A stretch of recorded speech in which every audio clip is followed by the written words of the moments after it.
Alright, so nandito na kami sa ikatlong resort. So, Cagbanilad Island. So, kung makikita nyo, maliit lamang to. Ayan o. So, malayo doon sa mga pinuntahan namin na unang isla. So, ito talaga maliit. Tapos yung ikaapat, mas maliit pa dito. Kalahati lang daw ng islang ito. So, dito, titigil muna kami pansamantala para magpalipad ng drone. So, hindi na rin kami tatagal dito kasi maliit lamang. So, ito yung rock formation dito. Taas, tapos meron ding bato sa gitna. Baba tayo.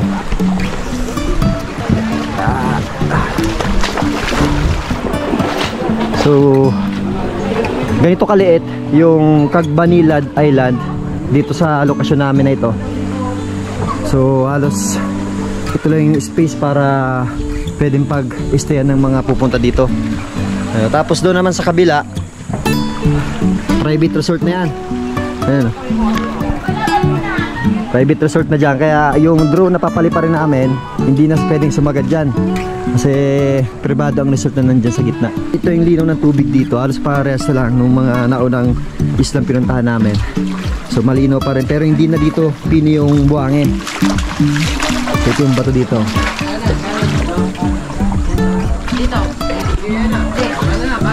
So ganda, diba? Ayan.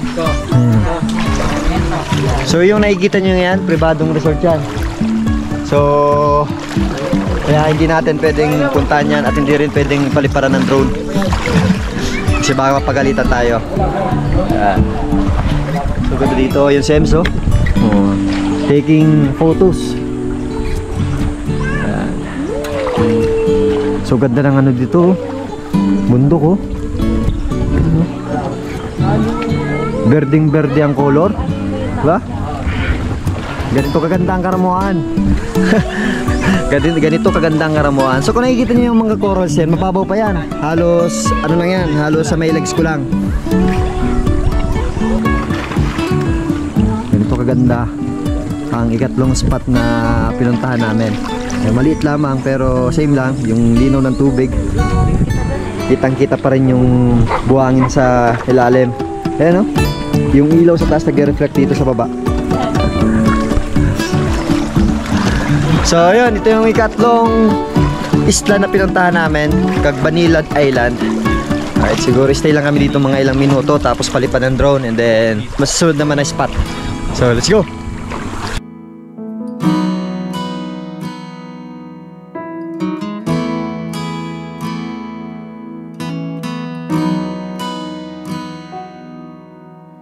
Come to the water where you will find peace.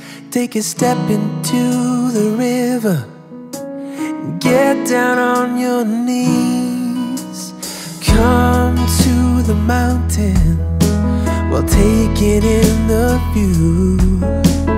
You will find that life is